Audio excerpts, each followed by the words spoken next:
מצאתי.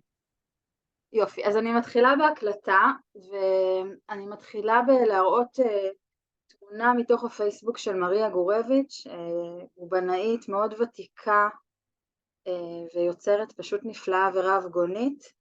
זאת בובה די גדולה של ציפור שהיא יצרה לצורך המחאה, ואני מביאה את הדוגמה הזאת בתור הדוגמה הראשונה שלנו לערב, דוגמה ליצירה בתחום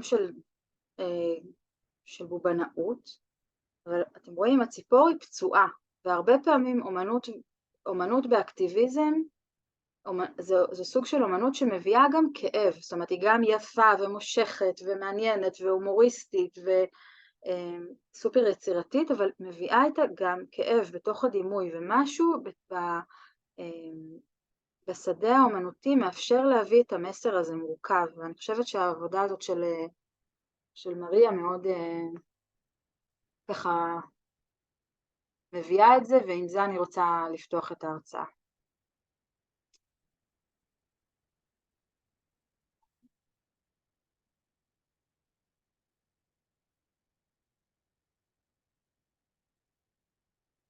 כן.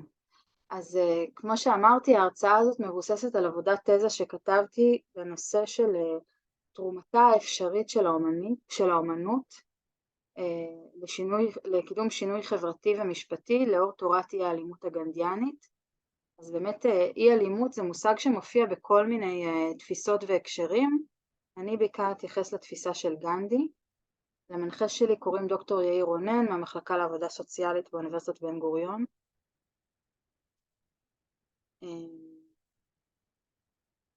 אוקיי, ככה מנסה לחשוב באיזה סיפור לפתוח הערב. אני עדיין לא סגורה על זה, ונראה לי שכבר סיפרנו הרבה סיפורים בפתיחה, אז אני מדלגת על החלק הזה. ואני רוצה היום לדבר על האומנות בהקשר למחאה כנגד ההפיכה המשטרית, כאיזשהו מקרה בוחן. זאת אומרת, השאלה שאני רוצה לשאול היא יותר כללית, על מה בכלל מביאה, מה הפוטנציאל של אומנות לתרומה למחאה, ואני לוקחת את המחאה הנוכחית כמקרה בוחן, בשימוש באומנות בהקשר למחאה הנוכחית, ואני אביא 4 דוגמאות. אז דוגמה הראשונה זה פרויקט של קו אדום בירושלים.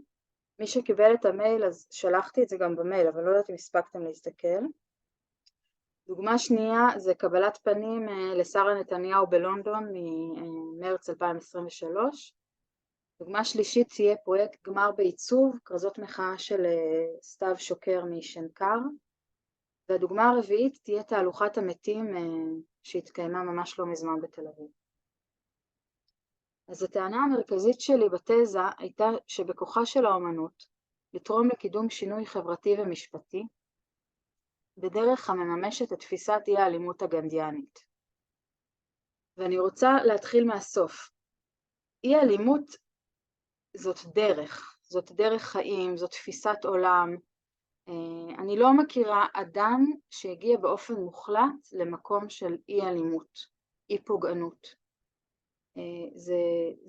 זה איזשהו מקום לשאוף אליו, זה איזשהו מקום שכל פעם אפשר להשתפר בו, אבל הימנעות לגמרי מפוגענות ומאלימות זה מצב שמאוד קשה להגיע אליו באופן מוחלט, וזה מקום של מסע, של חיפוש. והאי אלימות היא לא מטרה, המטרה היא לקדם צדק חברתי, משפטי, סביבתי. המטרה היא להביא לחברה צודקת, שוויונית, מכבדת, שמאפשרת חופש חיים, אהבה, רווחה, ביטחון. האי אלימות היא דרך להגיע לשם. ואני רוצה לטעון שהאומנות היא איזשהו מרחב, כלי, שדה, שיכול לקדם את האקטיביזם, לקדם את הכוחות שפועלים למען שינוי חברתי ומשפטי, בדרך הייחודית של אי אלימות. דרך ייחודית במובן שהיא עוסקת לא רק במה אני עושה בעולם ומה ההשלכות של המעשה שלי, אלא היא עוסקת גם במחשבות, ברעיונות, ברגשות, בכל התחום המאוד מאוד פנימי ואישי ובתנועה שבין הפנים והחוץ. אז בתור רקע מושגי אני רוצה לדבר על 3 מושגים. הראשון זה שינוי חברתי. מה זה בכלל שינוי חברתי?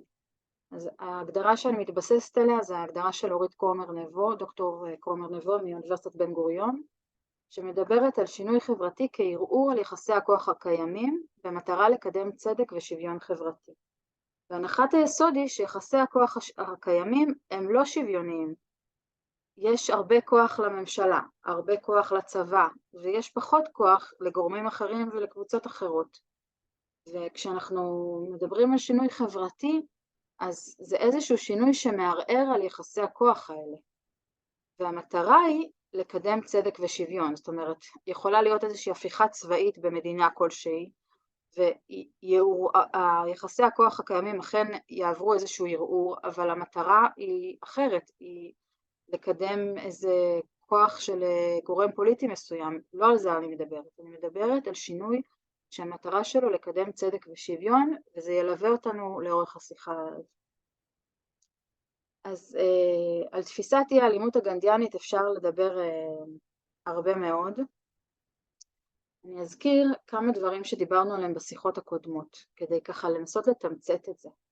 אז שמו האמיתי של מהטמה גנדי היה מוהנדס קרמצ'נד גנדי, והוא היה אדם הודי שהתחיל את דרכו בתור עורך דין, למד משפטים בלונדון, פעל במשך הרבה שנים בדרום אפריקה, הגיע לשם כעורך דין צעיר, חווה הרבה גזענות והשפלות בדרום אפריקה, וזה מאוד עיצב את התפיסה שלו, ובעצם הפעילות שלו נחלקה לאורך השנים בין דרום אפריקה והודו,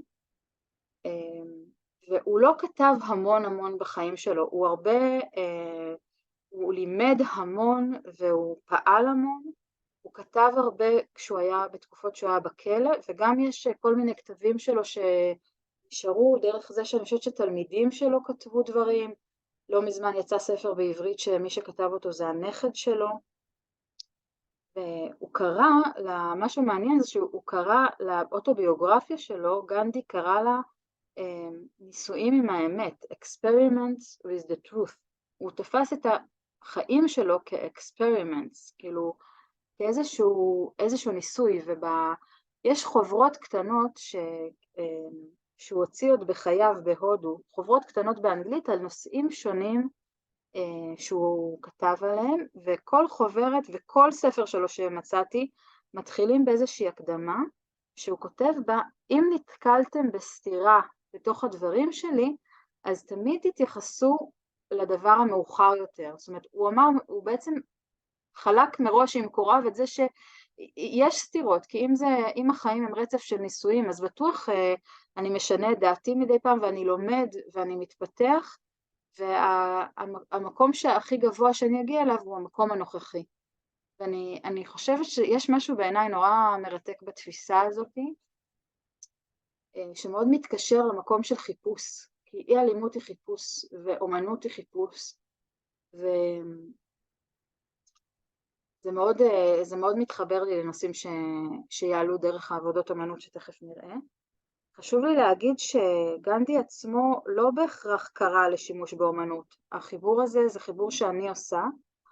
הוא כן דיבר על החשיבות של יותר אומנות מעשית. הוא עסק הרבה טביעת בגדים, וקרא לציבור ההודי לטוות את הבגדים בעצמם, לטוות ולארוג את הבגדים בעצמם, כאיזושהי מחאה פוליטית נגד השלטון הבריטי.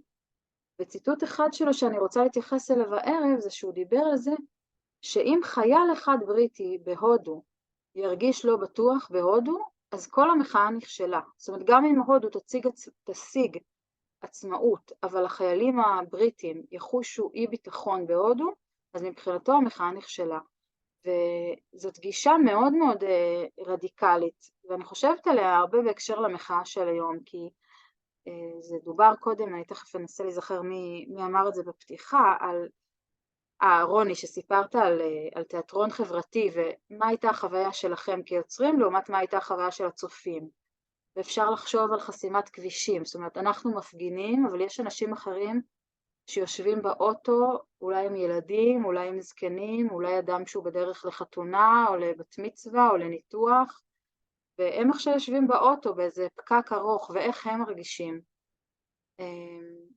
אז הנושא הזה של מה האדם שמולו אני מפגינה, מה הוא מרגיש, זה נושא שעולה מאוד מהתפיסת אי אלימות של גנדי, והקריאה שלו היא לפעול מתוך כבוד גם לעצמי וגם לזולת, כל זולת, ולגנות אי צדק, להיאבק באי צדק, אבל לגנות את המעשה ולא את האדם. וזה כמובן באקלים הישראלי ובתרבות הישראלית שכל כך מקוטבת ומפולגת, עצם הדיבור על זה אפילו נשמע מופרך, כי זה כל כך רחוק מהמציאות חיים שלנו, אבל אני מעיזה לחלום וכן להביא את התפיסה הזאת ואת התקווה הזאת שאפשר להיעזר בתפיסה הזאת כמצפן. ואני מביאה כאן ציטוט ממרטין לותר קינג, שהבאתי את הציטוט היותר ארוך במפגש הקודם, עכשיו אני רק אקרא חלק קטן ממנו, שהוא מאוד, הוא מתמצת את נושא השיחה שלנו, וזה ציטוט ממכתב מבית הכלא מבירמינגהאם מ-1993, וככה כותב לותר קינג: אם לא יימצא להרגשותיו הכבדות פורקן בדרכים בלתי אלימות אלו, סופן למצוא להן פורקן בביטויים מבשרי רע של אלימות. לכן לא אמרתי לאחיי, השתחררו מן הנרגנות שלכם, אך רציתי לומר שנרגנות נורמלית ובריאה זו אפשר להפנותה לפורקן היצירתי של פעולה ישירה בלתי אלימה. והמשפט הזה מבחינתי הוא משפט מפתח, ואני רוצה להגיד שהקשר בין אומנות לאי אלימות עבורי, הקשר הוא היצירתיות. הפורקן היצירתי הזה שמרטין לותר קינג מדבר עליו, פורקן של כעס, של פחד, אפילו של שנאה, של חרדה, של כל הרגשות, כשהם עוברים פורקן יצירתי, מה שמקבלים בקצה השני של התהליך זה פעולה ישירה בלתי אלימה.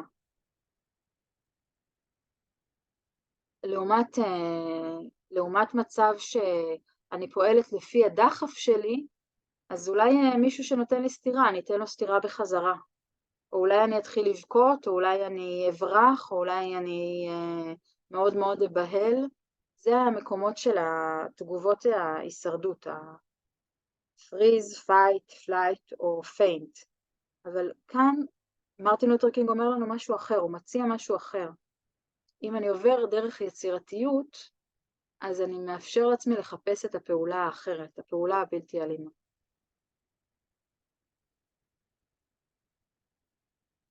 מה זה אומנות אקטיביסטית? מה זה אקטיביזם אומנותי? אז ההגדרה שאני משתמשת כאן לאומנות היא מאוד רחבה, אני כוללת כאן כל שימוש בכלי יצירתי, טיפוף, גרפיטי, תיאטרון בובות, ריקוד, שירה, פואטרי סלאם, אני לא מפרידה כאן בין גבוה ונמוך, לא בהכרח מחפשת כאן את האומנות שתיכנס אחר כך לספר שירה או לגלריה או למוזיאון, לא, זה אומנות שכל אחד יכול להיות היוצר שלה, לא בהכרח אישה שסיימה איזה בית ספר גבוה לאומנות, אלא כל אדם שחש שהוא מחובר ליצירתיות של עצמו, שיש לו מה להביע ולבטא, ומוצא את האפיק היצירתי והאומנותי, אז מבחינתי זה ייכלל בתוך אומנות אקטיביסטית. וגם בעצם ההגדרה הזאת יש ערעור על הסדר החברתי הקיים, בגלל שבשדה של האומנות של הפיין ארט, יש מאוד את הגבוה ונמוך, ומאוד את מי נכנס פנימה ומי נשאר בחוץ. אומנות אקטיביסטית מערערת על הסדר הזה, הרבה פעמים היוצרים של אומנות אקטיביסטית בכלל אנחנו לא נדע את שמם, זה הרבה פעמים קבוצות, זה הרבה פעמים אנשים שמעדיפים להישאר אנונימיים, ואין משהו אחד להגיד על זה, כי זה שדה מאוד מאוד מאוד מגוון. כן אפשר להגיד שככל שמכירים יותר אומנות אקטיביסטית בארץ ובעולם, עבורי זה נותן המון המון השראה, המון כוח, המון תקווה, וזה מין תרופה לחוסר אונים הכללי.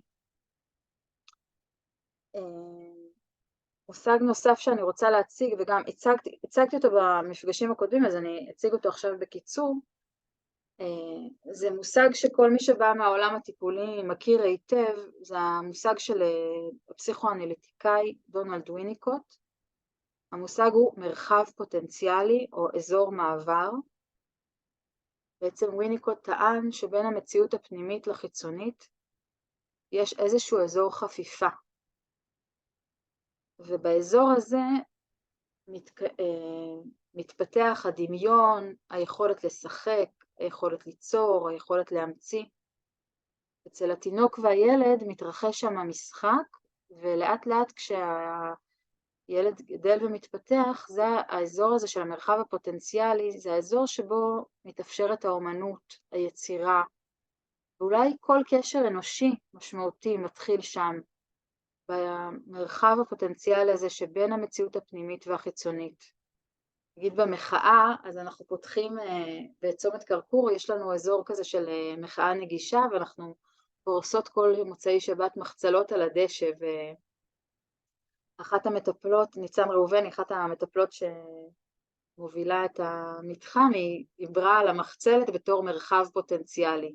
כי זה כן ליד ההפגנה, אבל זה לא לגמרי בתוכה, ויש הזמנה בהפגנה יש הרבה רעש וצעקות, ולפעמים מעצרים, ולפעמים מכתזית וחסימת כביש, והכל מאוד מאוד אינטנסיבי, והמחצלת היא ליד, היא חלק, אבל היא לא חלק, והיא הזמנה לשיחה והזמנה ליצירה, ובתוך הפוטנציאל הזה משהו אחר מתרחש. אז אני עוברת למקרה הבוחן של שימוש באמנות במחאה הנוכחית, ואני עוברת לדוגמה הראשונה, הקו האדום בירושלים. זה בלילה שבין ה-15 ל-16 במרץ 2023, ציירו אמנים בירושלים קו אדום בין הבניין החדש של בצלאל לבין בית המשפט העליון. כמו כן הם תלו שלט ענק בכניסה לבצלאל, בו נכתב ב3 שפות. בצלאל, האקדמיה לאמנות ועיצוב ירושלים, מושתת על יסודות כבוד האדם, השוויון, הפלורליזם, חופש המחשבה והביטוי והיצירה. מה שרואים בצילומים זה את הקו האדום מלמעלה, ועכשיו נראה סרטון שתיעד את הפעולה.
אני חוזרת רגע אני עושה רגע הפסקה במצגת כדי להגיד כמה דברים על הפרויקט הבאמת גאוני הזה. להגיד שאני לא, אני חושבת שאני יודעת מי חלק מהאנשים, אבל לא בטוחה בזה. בעיניי זה פרויקט גאוני. זאת אומרת, תחשבו, זה פרויקט מאוד אמיץ, זה דוגמה לפעולה ישירה בלתי אלימה, זה דוגמה למרי אזרחי, כי זה ברור שהם עשו משהו שהוא לא חוקי, אוקיי? אבל, ורק להגיד שכל האנשים שראו בסרטון הם כולם חלק מהעבודה הזאת, הם התחפשו לעובדי עירייה, כל האנשים מסביב זה אנשים שהם חלק מהפרויקט, האיש הזה שרץ, זה הכל אנשים שהם חלק מהפרויקט, כשאנשים שאלו אותם מה הם עושים תוך כדי, אז הם אמרו להם, לא זוכרת, הם אמרו להם איזה משהו שהם עובדי עירייה או משהו מהסוג הזה, הם בכוונה אגב השתמשו בצבע שניתן למחיקה ולהסרה בקלות, זאת אומרת הייתה מחשבה מראש גם על איך זה ייראה יום אחר כך, שאני מאוד מכבדת את זה, זה מאוד חשוב בעיניי כי זה זה לא מעשה ונדליזם. אם הם היו מציבים את הקו הזה בצבע שלא ניתן למחיקה, אני חושבת שזה היה גולש למעשה ונדליסטי, אבל זה לא מעשה ונדליסטי. בעיניי זה כן מעשה מאוד אמיץ, כולל השלט הזה של לתלות על הכניסה לבצלאל. זאת אומרת, הם בעצם מחו כאן על כמה דברים. גם על ההפיכה המשטרית, אבל גם על השתיקה המבישה של האקדמיה בישראל, שלקח לה המון זמן להתעורר, וזה פשוט מקומם אותי ברמות שכאילו, והם מאוד מאוד אמיצים. כן, בעיניי זה פשוט עבודה גאונית. אז אני חוזרת לשאר סקרין כדי להראות עוד שתי דוגמאות, ואז פותחת את זה לדיון.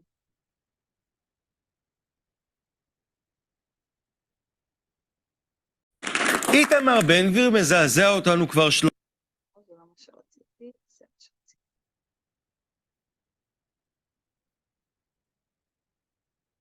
כן.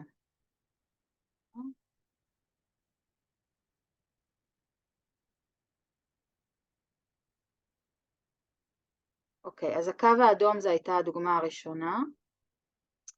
דוגמה שנייה, קבלת פנים לשרה נתניהו בלונדון, מרץ 2023. אז התמונות האלה זה תמונות שקיבלתי מטלי יעקובוביץ', שהיא שחקנית ישראלית שחיה בלונדון הרבה שנים, והיא חברה שלי, היא שלחה לי את התמונות. היא הדמות של מארי אנטואנט, ובעצם היא שלחה לי את זה כדוגמה למיצג בלונדון, ובעצם ככה נחשפתי לזה, לא ידעתי את זה, שהם עשו כמה וכמה מיצגים, וככה הם קיבלו את פניה של שרה נתניהו, והיו עוד מחאות והפגנות, אבל הצילומים שבחרתי להראות כאן זה המיצג הזה, שהוא מאוד מושקע וגם עם הרבה תכנון, עם הרבה חשיבה מראש, עם שיתוף פעולה של הרבה מאוד מפגינות ומפגינים. זה זכה לעד תקשורתי, ומבחינת העקרונות של אי אלימות אני רוצה להגיד שאני לא בטוחה שזה עולה בקנה אחד עם העקרונות של אי אלימות, במובן אני חושבת שזה, אני לא יודעת, אני שמה את זה כשאלה, על בכלל קריקטורות או כל מיני דוגמאות למחאה שמשתמשות בכלי אומנותי, במובן, בהקשר הזה יש כאן תחפושות, יש כאן אביזרים שהם הביאו, יש כאן הישענות על דימוי היסטורי ותרבותי, זה גם עם המון המון הומור, ללא ספק זה מחאה מאוד מאוד יצירתית, אבל אני תוהה, אני חושבת ככה, א', מה המניע שמאחוריה, מה המוטיבציה, בסדר, המוטיבציה היא מחאה כמובן, וכל סאטירה, זה בעצם להשתמש באמצעים סאטיריים כדי למחות. כתוב בשלט שטל מחזיקה, כתוב, If there is no bread, let them drink champagne. אז זה כמובן פרפרזה ככה על הציטוט ממארי אנטואנט, והתייחסות למשפט. זו מחאה מאוד יצירתית, מאוד הומוריסטית. אני שמה בסימן שאלה את העניין, האם היא עונה על העיקרון של אי אלימות שמדבר על כבוד לזולת באשר הוא, כי גם שרה נתניהו וגם בנימין נתניהו הם בני אדם, ונשאלת השאלה איפה עובר הגבול. אני לא אומרת בהכרח את התשובה, אני אומרת שזו שאלה. וזה מוביל אותי לפרויקט הבא. זה פרויקט גמר של סטודנטית לעיצוב בשם קר, שמה סתיו שוקר. היא קראה לפרויקט 212, זה פרויקט תיעודי שליווה את המחאה הנוכחית בישראל דרך פריזמה קווירית, על ידי התארגנות אקטיביסטית רחבה שנעשתה על ידי המעצבת במשך 212 ימים. הפרויקט משקף את מסע היצירה ולוחד שאלות על עיצוב פעולה ואקטיביזם.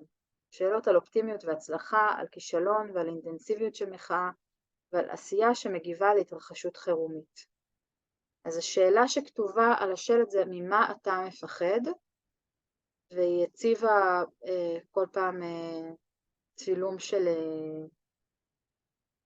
צילום של פוליטיקאי אחר עם סממנים קוויריים, ושוב, זה סופר יצירתי, עם המון הומור, עם המון אומץ, מביא תכנים סופר חשובים. אני שמה בסימן שאלת, האם זה עונה על ההגדרות של מחאה בלתי אלימה, וכן, זו שאלה. טלי? כן. היי, זאת קרן. אני התכוונתי להישאר עד הסוף, כי זה באמת מאוד מאוד מעניין אותי, אבל אני חייבת לצאת, קרה כאן איזה... הבת שלי פשוט לא מרגישה טוב, היא קוראת לי, אז...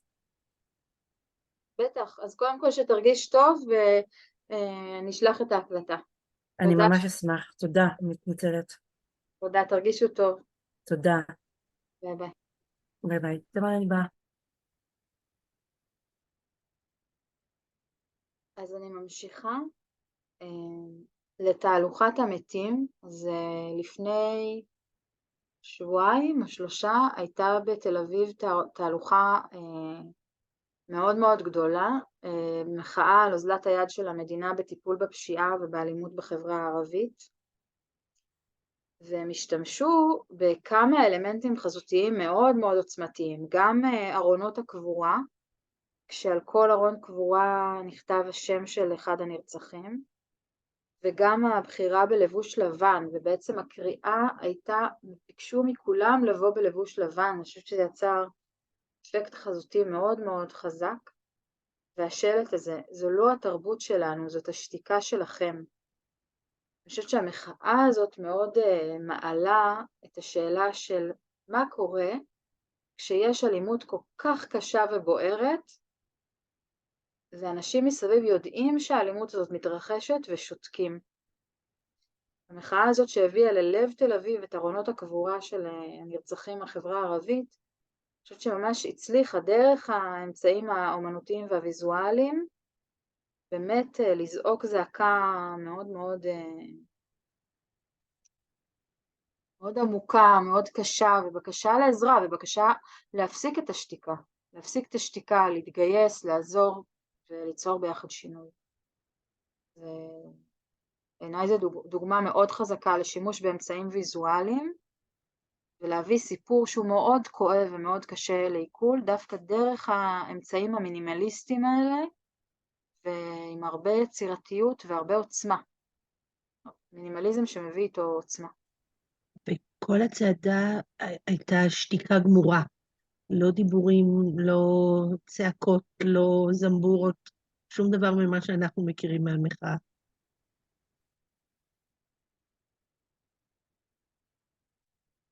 כן.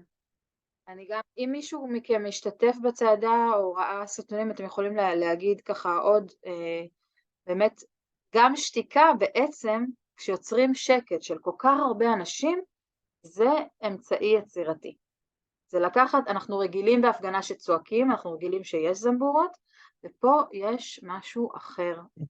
ודווקא השתיקה הזאת היא צועקת, היא מביאה את העוצמות של... וזה היה מדהים, כי זה היה מוקף על ידי השוטרים, שחלק מהמחאה מופנית גם כלפיהם. אבל זה היו שוטרים, בצעדה שקטה לחלוטין, ואף תקרית עם אף שוטר. זאת אומרת, זה היה מאוד, המסר עבר מאוד מאוד חזק. אז תודה שאת מביאה את זה, ואני רוצה בהקשר הזה להזכיר הפגנה אחרת שיצא לי להשתתף בה לפני כמה שנים. באחת ההפגנות נגד הרציחות והאלימות בחברה הערבית הייתה הפגנה באום אל-פחם. הייתה תקופה שכל יום שישי בצהריים הייתה הפגנה באום אל-פחם, ובאחת ההפגנות נסעתי להשתתף בהפגנה. וההפגנה הייתה,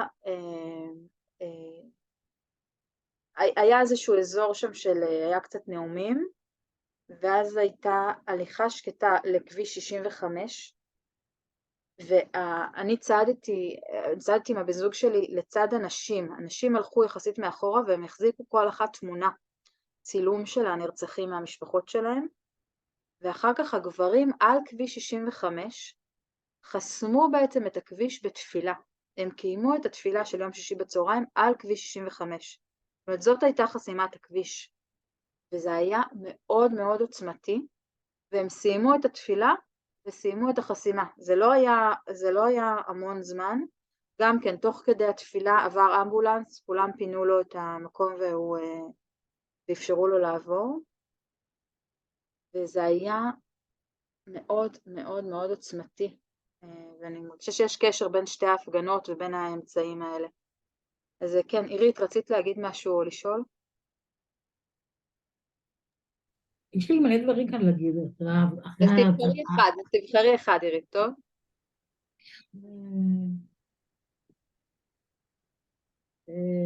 טוב, אני אבחר אחד, אני חושבת שהכי חשוב בשבילי, אני אגיד שניים.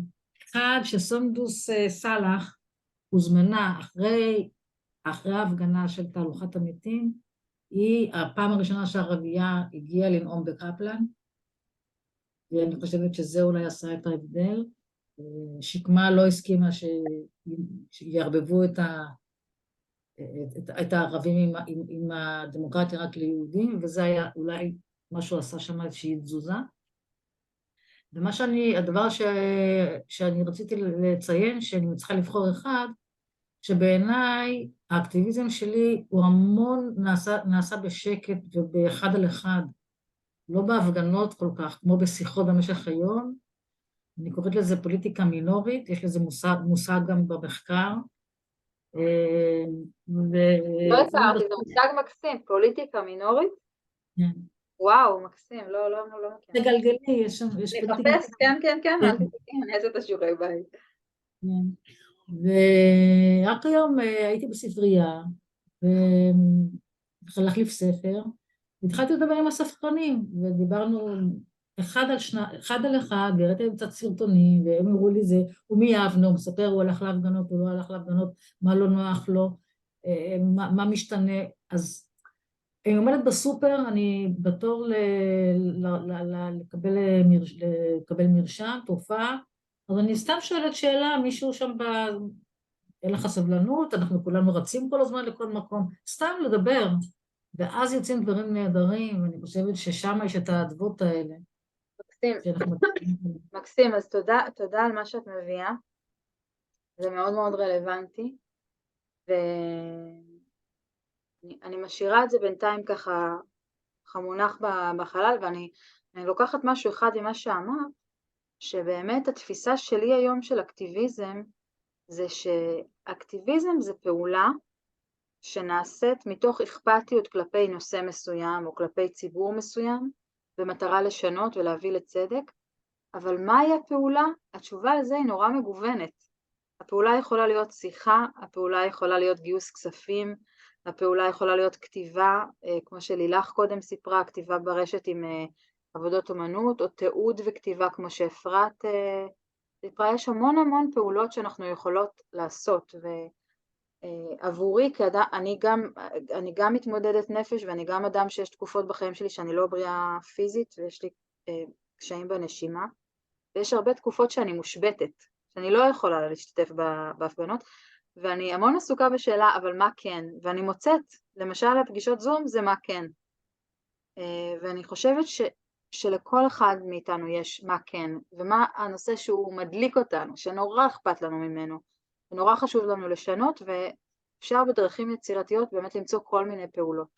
ואין מבחינתי נמוך או גבוה, מה חשוב, מה לא חשוב, התשובה על זה היא מאוד אישית, ויש מקום לחיפוש הזה ולשאלה. עכשיו אני חוזרת למצגת. אני יכולה להוסיף משהו? כן, בטח. אז אני רוצה ממש להצטרף ככה למה שאת ועמליה אמרתם, אני גם כן השתתפתי בצעדת המתים, ואולי אחד הדברים שאני מרגישה שיש להם אימפקט מאוד גבוה, אני לא מייצרת אומנות, אבל אני משתדלת הרבה פעמים להשתתף בכל מיני אירועים, ובאמת השילוב הזה באמת של המיצג החזותי של הארונות, ממש ההליכה, אני נמצאת כמעט כל שבוע ב7 חודשים האחרונים בקפלן, וההליכה הזאת היא השקטה של כל כך הרבה אנשים, לאורך כל הדרך, מכיכר רבימה עד למוזיאון, זה היה עוצמתי, זה היה שקט עוצמתי, שזה פשוט היה ממש ממש ממש ממש ממש ממש מרגש, ואני אזכיר עוד משהו, היה לפני כמה חודשים, יותר בתחילת השנה, גל של רציחות של נשים על ידי בני זוגן. והיה אז גם כן ממש בכניסה לקפלן מאבן גבירול איזשהו מיצג של כמה ארונות קבורה שחורים עם דם ועם נשים שעמדו עם הידיים כאילו צבועות באדום. אני חושבת שצילמתי את זה אז ופרסמתי, ואני חושבת שהגעתי לשם, כאילו ירדנו כאילו לכיוון הזה ופתאום ראיתי את זה וכאילו עצרתי, ואני זוכרת את הזעזוע מלראות את זה, שהיה לזה עוצמה מאוד מאוד גדולה. ובאותו נושא גם היה איזשהו ערב, נדמה לי באמצע השבוע, שבונות אלטרנטיבה ארגנו, שפשוט היו המון המון נשים שהדליקו נרות, ושמו אותם שם על איזשהו משטח ככה עגול גדול, ועמדנו כולנו בהמון המון מעגלים, וגם לזה היה אימפקט מאוד מאוד גדול. זאת אומרת, מיצגים שכאילו, שמזמינים את הקהל הרחב להשתתף, אז יש לזה גם תעודה גדולה, אבל אני חושבת שכל אחד באופן אישי, זה מהדברים שאני נושאת איתי במשך המון המון זמן, מעצם זה שלקחתי חלק, והיה בזה משהו מאוד מאוד עוצמתי ומאוד מרגש. אז זה באמת דברים שהם חשובים. נותנים אפשרות לאנשים נוספים לקחת חלק במחאה בצורות יצירתיות יותר. תודה. וזה עובד ברמת החוויה. אין ויכוח אינטלקטואלי, אין תחרות של אידאות. זה עובד ברמת החוויה, וזה יוצא מן הכלל. נכון, ממש. ממש, ואני רוצה להגיד משהו על רמת החוויה ועל ההקשר לטראומה. אני חושבת שכשמדברים על טראומה בהיבט הנפשי, החוויה היא שפגיעה. קרה משהו שהוא מחוץ לתרבות, מחוץ לשפה, מחוץ לסדר הטוב, משהו שלא אמור לקרות. וכשאנחנו נמצאים באזורים האלה, החוויה היא שאנחנו יוצאים לגלות. גלות מהשפה, גלות מהרצף של החיים שלנו. והאומנות, דרך החוויה ודרך היכולת שלה ליצור אינטגרציה בין הרגש, המחשבה והפעולה, משהו באינטגרטיביות הזאת הרבה פעמים הוא מאפשר, אני לא אומרת שהוא תמיד עושה, אלא יש לו את הפוטנציאל להביא ריפוי. כביכול אפשר להגיד שאנשים שנחשפים נגיד למיצגים הקשים האלה, אם זה הארונות הלבנים בתהלוכה, ואם זה הארונות השחורים ואנשים עם הידיים האדומות במחאה שאפרת הזכירה, אז אפשר להגיד, אוי, ילדים רואים את זה, זה מפחיד, זה יוצר טראומטיזציה משנית. אז אני לא אומרת, נכון, יש מיצגים שקשה להיחשף אליהם, ויש מקומות שאני לא בהכרח אקח את הילדות שלי. נכון, יש מיצגים ויש עבודות אומנות שהצפייה בהם היא קשה, אבל אני בחוויה שלי חושבת משהו בלבטא, קודם רוני ורחל דיברו, נראה לי שרוני הזכיר את האפשרות לבטא את הקוליות שלי בתוך המחאה. אז הקוליות שלי מביאה גם סיפורים מרגשים ואופטימיים וגם סיפורים של כאב. והאומנות מאפשרת להביא אותם דרך ההרחקה, שזה לא אני, זה עכשיו הבובה למשל מדברת. או השלט מספר משהו, זה לא אני, יש שלט, הוא נפרד ממני, משהו בהרחקה הזאת מאפשר לבטא גם סיפורים שבדרכים אחרות קשה מאוד לבטא.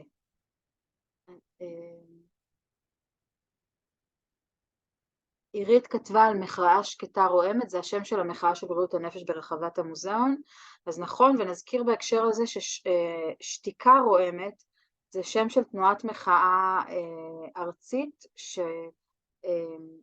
שמאפשרת מדיטציות, ישיבות שקטות במחאה והליכות שקטות במחאה. זה פועל בכמה וכמה מוקדי מחאה בארץ. אני מרכזת את המחאה של שתיקה רועמת בקרקור, זה פועל בכרמיאל, בירושלים, בחיפה, בתל אביב ובעוד מוקדי מחאה.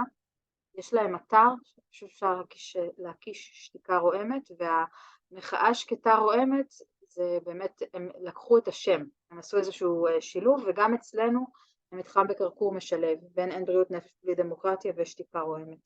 אז תודה עירית, ואני חוזרת למצגת, אני ככה לקראת סיום של החלק של ההרצאה.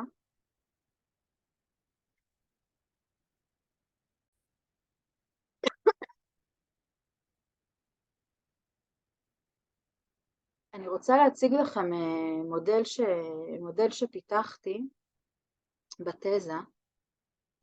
רגע. אוקיי. אז זה מודל שמנסה להציג באיזשהו מבט על את תרומת האומנות לקידום שינוי חברתי ומשפטי. אז הטענה שלי היא שהאומנות מהווה אמצעי למתן קול וביטוי לנרטיבים מושתקים ולסיפורי כאב. למשל סיפורים שקשורים לאלימות נגד נשים, למשל הסיפורים שקשורים לרציחות בעולם הערבי, למשל כל מה שקשור לכאב שנגרם מההליכה לקראת דיקטטורה ומהאלימות המשטרתית. הסיפורים האלה זה סיפורים שאנשים לא רוצים לשמוע, והאומנות מאפשרת לתת להם קול. עכשיו, לפעמים הקול, מי ייתן את הקול? אז לפעמים הקול יהיה הקולות של בני בנות הקבוצה המוחלשת. למשל, אפשר להגיד תהלוכת המתים בתל אביב, זו הייתה יוזמה של קבוצות מחאה מהחברה הערבית, הם אלה שהביאו את הקול הזה, אבל לפעמים הקול יהיה הקול של בעלי או בעלות ברית מהקבוצה ההגמונית. אפשר להגיד בהקשר הזה נגיד לתת את הדוגמה של הקו האדום, הפרויקט הראשון, זה אומנים ידועים, זה אומנים בעלי שם, זה שהם לא כתבו את השם שלהם ולא פרסמו אותו, זה כי זאת הבחירה שלהם באמנות אקטיביסטית, אבל הם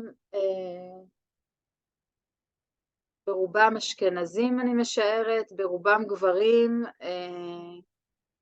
מהקבוצה ההגמונית בישראל, ואפשר להגיד, אני רוצה רק להגיד משהו על החלוקה הזאת בין קבוצה הגמונית וקבוצות מוחלשות, שכשכתבתי את התזה והגשתי אותה ב-2012, אז החלוקה בין מי הקבוצות המוחלשות ומי הקבוצה ההגמונית הייתה לי יותר ברורה, והיום עצם החלוקה מתערערת.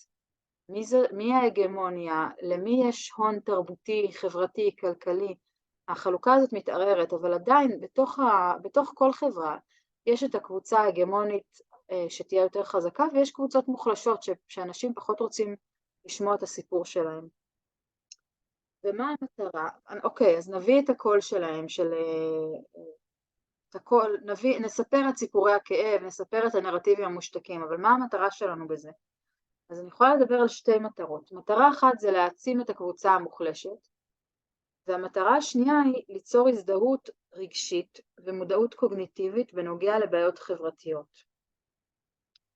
ושתי המטרות האלה מתחברות למטרה יותר רחבה, שהיא לקדם שינוי חברתי ומשפטי, המממש את תפיסת אי האלימות הגנדיאנית. למה לממש את תפיסת אי האלימות הגנדיאנית? כי אנחנו רוצים חברה צודקת, שוויונית, אנחנו רוצות להרגיש שמכבדים אותנו ומכבדים את השכנים שלי ומכבדים את השכנות שלי. זאת המטרה שלי. האומנות בהקשר הזה היא אמצעי, אבל היא אף פעם לא רק אמצעי, היא גם מטרה בפני עצמה. האומנות היא לא רק כלי, ובטח לא כלי, זאת אומרת, האומנות שאני מדברת עליה, ושהבאתי פה בדוגמאות, זה לא אומנות דידקטית ולא אומנות שבאה לעשות פרופגנדה. אלו אמצעים אומנותיים שבאמת שימשו לתת קול וביטוי בצורה מאוד מאוד יצירתית.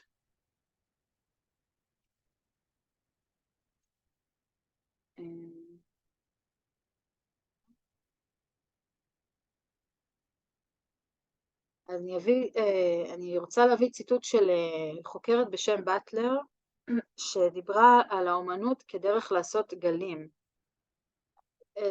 המאמר שלה נקרא Making Waves, ובעצם היא קישרה בין תיאוריית הגל הפיזיקלית לבין סוג השינוי שאומנות יוצרת. והיא טענה, I argue that artists' collective projects curve and spread around obstacles. They vibrate radiate possibilities. They make a difference. They make waves. אז בעצם היא אומרת שקבוצות אומנות, והרבה פעמים אקטיביזם אומנותי מתרחש בקבוצות, הקבוצות האלה יכולות לחזק מחויבות ואחריות ומובילות ליצירת פרויקטים. ופרויקטים הנוצרים בידי קבוצות אומנים מממשים את הדימויים והיכולות של היוצרים, מגבירים את המעורבות של הקהל ומגבירים את היכולת של האומנות לשבור, להתערב ולעשות גלים. אם אני צריכה למנות 7 תרומות עיקריות של האומנות, אני יכולה לדבר על גיבוש דרכי פעולה יצירתיות לפתרון סכסוכים ולפיוס ופיתוח דרכי מחאה לא אלימות, סיוע בשיקום ופיתוח מיומנויות קוגניטיביות ורגשיות שנפגעו כתוצאה מאלימות ומדיכוי, מתן קול וביטוי לנרטיבים מושתקים, העצמת יחידים וקבוצות מוחלשות בחברה, קישור בהקשר של רב תרבותיות ושל מתחים בין קבוצות שונות, שימוש באומנות כאמצעי להגברת הזדהות רגשית עם קבוצות מודרות, ובעקבות זאת יצירה וחיזוק של מודעות בנוגע לבעיות חברתיות. פיתוח, עידוד והגברה של מעורבות ופעילות לשינוי חברתי בקרב הציבור.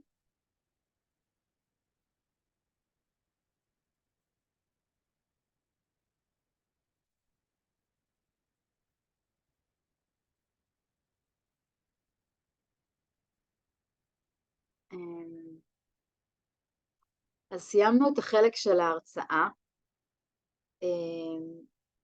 אני חושבת שאנחנו בשלים ובשלות לצאת להפסקה, ואני חושבת, קודם כל אחר כך אני אתן זמן לשאלות ולתגובות לגבי ההרצאה, לגבי המודל וככה. ההצעה שלי היא כזאת, לפני ההפסקה אני נותנת את ההנחיה של התרגיל היצירתי, בסדר? ואנחנו ניקח 10 דקות הפסקה, ואחרי ההפסקה גם ניתן עוד כמה דקות לתרגיל, אבל גם מי שרוצה כבר בזמן של ההפסקה יכול להתחיל לעשות את זה. אז אתם פנויות לשמוע, אני יכולה לתת את ההנחיה? אז החלק הראשון של התרגיל זה בכתיבה, והחלק השני זה ביותר ציור או קולאז' או איזה חומרים שנגישים לכם. אז אני נותנת עכשיו את ההנחיה לחלק של הכתיבה. ההזמנה שלי היא שתבחרו מילה. המילה יכולה להיות אקטיביזם, מחאה, דמוקרטיה, אחת מהמילים מהמשפחה הזאת. תכתבו אותה על דף. אני לוקחת כאן השראה מתרגיל של נונה אורבך, מטפלת באומנות. תכתבו את המילה בראש הדף, ואז תפרקו אותה לאותיות. נגיד דמוקרטיה, אז האות הראשונה זה ד'. על כל אות מהמילה שבחרתי, אני כותבת 10 מילים שהאות הזאת נמצאת בתוך אותה מילה. למשל דמוקרטיה, דג, דבר, דבור, מרד. זאת אומרת, האות צריכה להיות במילה, היא לא חייבת להיות בתחילת המילה. אסוציאציות פרועות לגמרי, בסדר? הקשר היחיד זה שיש את האות הזאת במילה. אז יש לי עכשיו את המילה, אחר כך יהיו לי כמה שורות, נגיד בדמוקרטיה זה דמוקרטיה, זה יהיו לי 8 שורות, שבכל שורה יהיה מילים שהאות הזאת מופיעה בהן. והשלב הבא הוא לבחור מכל שורה 2-3 מילים. אוקיי? ואת ההנחיה הבאה אני אתן אחרי ההפסקה. אז עכשיו... עוד פעם תגיד, עוד פעם, טוב? כן, בטח.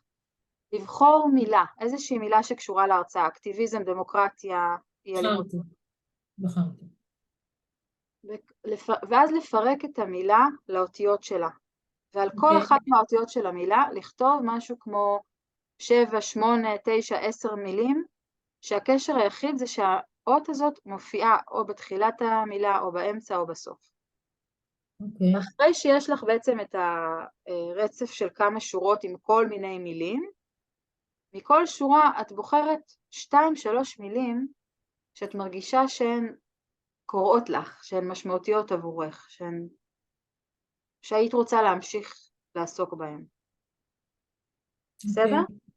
אז זה התרגיל. אני מזמינה שאחרי ההפסקה, אם אתם יכולים כבר, תהיו עם דפים, כלי כתיבה, ועם התרגיל הזה שאנחנו אחרי ההפסקה נמשיך אותו ביחד, ואם יש לכם איזה שהם צבעים, כלשהם עפרונות צבעוניים, גירים, טושים, איזשהו אמצעי לצייר או ליצור דימוי, יכול להיות בציור או בהדבקה, משהו שנוח לכם לארגן בסביבה הקרובה אליכם, בסדר?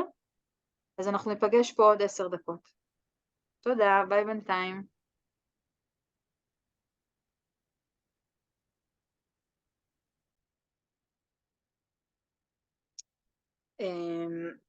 אז החלק הראשון היה לבחור מילה, לפרק אותה לאותיות, לכתוב מילים שהאות מופיעה בהן, ומכל שורה לבחור 2-3 מילים שקוראות לי, מרגישות לי משמעותיות שאני רוצה להמשיך לעבוד עליהן. השלב הבא הוא קצת לשחק עם המילים שבחרתי, לנסות לכתוב מהם איזושהי פסקה או שיר, והכתיבה הזאת היא מאוד יצירתית. אפשר להוסיף עוד מילים, אם חסרות לכם מילות קישור, בטח אפשר להוסיף, אבל ההזמנה היא לא להוסיף המון מילים, אלא לנסות לשחק עם המילים, בעיקר עם המילים שמופיעות שבחרתי, שסימנתי. אם רוצים להוסיף מילים אז אפשר, אבל בצמצום, ולנסות להפוך את זה לאיזושהי כתיבה שירית, או ליצור איזו פסקה, וזה לא חייב להיות הגיוני, זה לא צריך להיות קוהרנטי, זה לא צריך להיות יפה או ברור, המשמעות של זה היא עבורך ככותבת, עבורך ככותב. ואחר כך אם תרצו להקריא את הטקסט שהתקבל, אתם תהיו מוזמנים, אבל כמובן לא חייבים, זה רק מי שתרצה ירצה.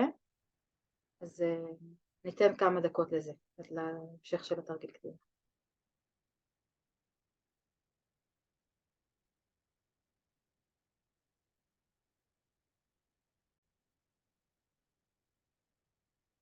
מי שעדיין כותבת מוזמנת להמשיך לכתוב, ואני רוצה להוסיף עוד שלב בתרגיל, שאם אתן רוצות על אותו דף אפשר, ואם לא על דף אחר, לנסות ליצור איזשהו דימוי חזותי באמצעות ציור או גזירה והדבקה של דימוי מעיתון, והדימוי יכול להתכתב עם מה שכתבתם, זאת אומרת תקראו את הפסקה או השיר שנוצר ותנסו לזקק מתוכו איזשהו דימוי שהייתם רוצים להעביר בצורה חזותית,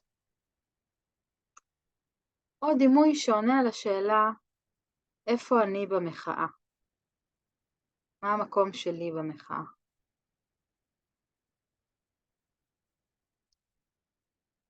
ואולי לפני היצירה של הדימוי החזותי אפשר את הטקסט הקצר שיצרתם להעתיק לדף נפרד, זאת אומרת שיהיה דף אחד עם הניסיונות והמילים והטיוטות, ועכשיו את הטקסט הקצר, את השיר או הפסקה, להעתיק לדף אחר. ועל גבי הדף הזה או על דף נוסף ליצור איזשהו דימוי חזותי שמתכתב עם הטקסט. בסדר? זה ברור? עוד פעם תגידי, כי לא הצלחתי לחלק את התשומת לב. אוקיי, אז בעצם אני מציעה שני דברים. יש לי טקסט כבר, אוקיי. מעולה. אז עכשיו תקראי אותו עם עצמך בשקט, ותוסיפי דימוי חזותי. הדימוי החזותי, ציור או הדבקה או צילום, יכול להיות צילום בפלאפון. הדימוי החזותי יכול להופיע על גבי הדף שעליו כתבת את הטקסט, או על גבי דף נוסף. משהו שהוא לא חייב לאייר את הטקסט, אבל משהו שמתכתב איתו, בסדר? אז תודה על השיתופים ועל ההתנסות בתרגיל, ואני רוצה עכשיו להציג לכם קליפ שמשלב בין אומנות ואקטיביזם. זה בעצם שיר של אלמה זוהר, והקליפ הוא עבודת אנימציה, וזה נקרא מסע או ממצרים, יש לזה שני שמות, ובעצם בעבודת תזה שכתבתי, המקרה בוחן שהשתמשתי בו היה המחאה נגד היחס של מדינת ישראל לפליטים ולמבקשי המקלט מאפריקה, והבאתי כמה דוגמאות לשימוש באקטיביזם במחאה, ובין השאר הבאתי את השיר של אלמה זוהר כדוגמה ליוצרת, זמרת שהיא מההגמוניה אשכנזית, מהקבוצה המרכזית בחברה, שחוותה מפגש מאוד עמוק והזדהות עם הסיפור של הפליטים, ויצרה מתוך זה יצירה מאוד מאוד אישית, אבל גם מאוד פוליטית. ומה זה היצירה? היצירה זה גם הטקסט של השיר, וגם הלחן והביצוע, ולצורך הקליפ היא גם יצרה שיתוף פעולה עם יוצר האנימציה, שפרח לי רגע השם שלו, אני תכף אזכר, ואני רוצה להקרין לכם את הקליפ.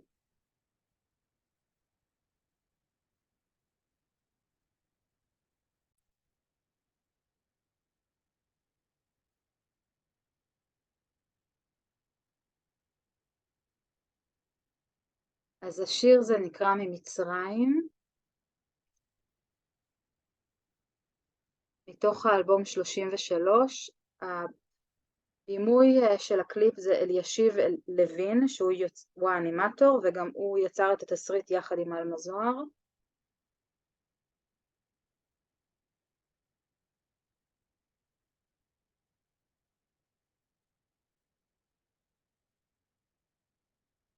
תמיד יש מלחמה באפריקה, מזל שהיא רחוקה, שלא רואים ולא שומעים אותה מכאן. גם אני הלכתי פעם בנתיב הייסורים, ממצרים לירושלים, במדבר ימים רבים בלי מים, בלי מים, עם אותה שאלה בעיניים. גם אני פגשתי רשע המכה בלי הבחנה, אנשים חפים מפשע, אנשים בלי הגנה, בלי בית, בלי בית, עם ילדים קטנים בידיים, והם דופקים לך בדלת, הם בוכים בכי תמרורים, אל תאמר מה לי עם אלה, אלה אנשים זרים, כי בכל דור ודור חייב אדם לראות עצמו כאילו יצא ממצרים, שלא ישכח איך ברח הוכה, הושפל נרצח, איך צעק לשמיים.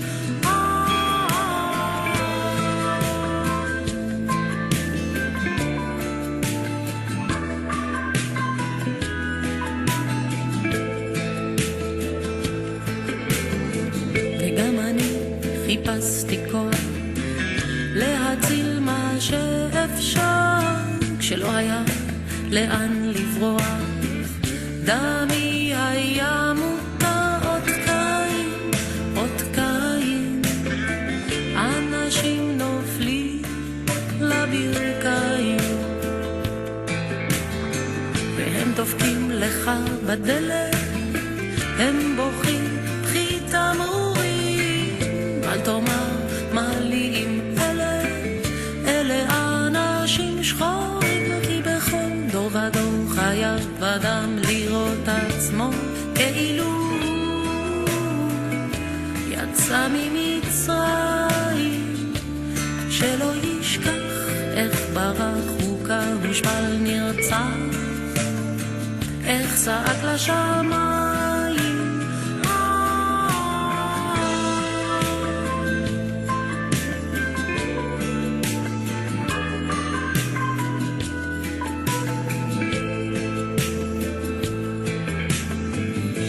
אז שמונה על כולנו, ריבונו של עולם, שלא נזדקק אף פעם לרחמים של בני אדם, כי בכל דור ודור חייב אדם לראות עצמו כאילו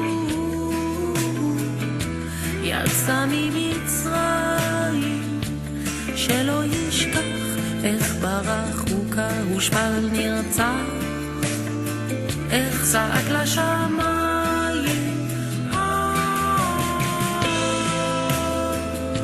תמיד יש מלחמה באפריקה, מזל שהיא רחוקה, שלא רואים ולא שומעים אותה מכאן.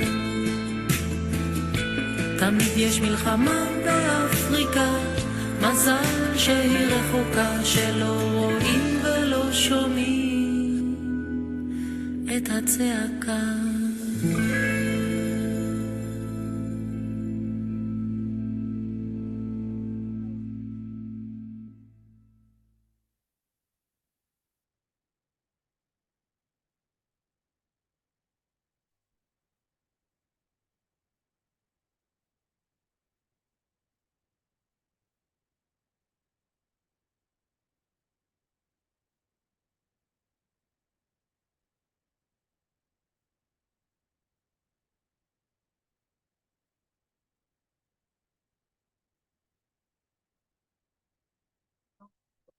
פה. כן. אז אני חושבת שמושג מאוד מרכזי שחזר בשלושת המפגשים זה המושג של סולידריות. ובכל מפגש הוא קיבל איזה נופך אחר, ופה בשיר בעצם מלמה זוהר מצטטת, בכל דור ודור חייב אדם לראות עצמו כאילו הוא יצא ממצרים. אני חושבת שהציווי הזה זה ציווי לסולידריות. ואני מרגישה שעבורי לפחות האומנות היא כלי מאוד אפקטיבי ביצירת ההזדהות, ביצירת הסולידריות.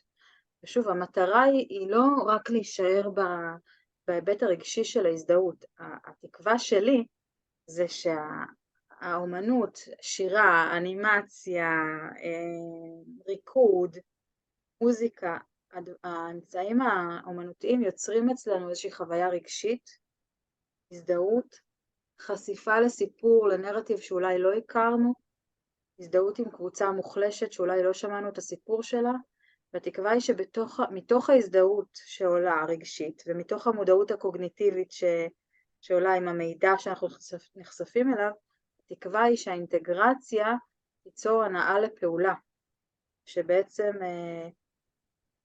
הצופים או הצופות שנחשפות לאותה פעולה אומנותית, יקבלו אולי השראה, רצון, מוטיבציה, להפוך מצופות פסיביות למשתתפות אקטיביות שיפעלו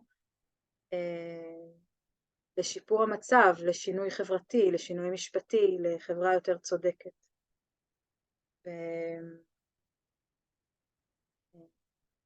כן.